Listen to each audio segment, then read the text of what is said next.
Existe alguma diferença entre santidade em relação a Deus e em relação aos homens? Porque assim, Deus olha para a gente através de Cristo. E como Ele olha para a gente através de Cristo, Ele não enxerga os nossos pecados porque estamos cobertos pelo sangue de Jesus. Então, esteticamente, somos perfeitos diante de Deus por Jesus. Mas, apesar dessa perfeição pela ótica divina, na terra, em relação à nossa vida horizontal, tem muitas coisas ainda que a gente carrega, que a gente precisa ser melhorada. Existe alguma diferença da santidade em relação a Deus e em relação aos homens? Bom, tu olhou para mim, então eu vou logo entrar nisso aí. Entrar nesse assunto. Se tu olhasse para outro, eu falei, vou ficar quieto aqui. Mas presta bem atenção. Existe um período de libertação na vida das pessoas, como ele falou sobre esse processo. Período que a pessoa vai se libertando dos vícios, né? de algum pecado mais, que é para a morte. Há pecado que é para a morte, há pecado que não é para a morte. Eu não quero entrar muito bem nesse assunto fundo, não, mas primeiro João está falando sobre isso lá.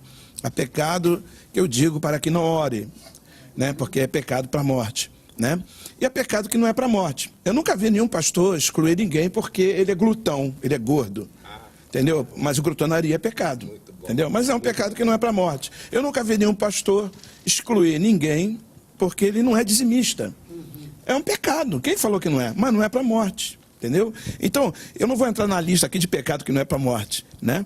E pecado que é para a morte. Mas eu quero explicar o seguinte, há um período de libertação na vida de todo ser humano. E há pessoas que, uns é mais, o processo é mais rápido e outros o processo é um pouco mais longo. Mas enquanto ele está em Jesus, ele está garantido a salvação dele. Agora, o perigo é as pessoas pregar da seguinte forma, venha como está e fique como está. Isso não existe. Porque Jesus ele fala assim, você não vai ficar como está. Tiago fala sobre a fé sem obra é morta.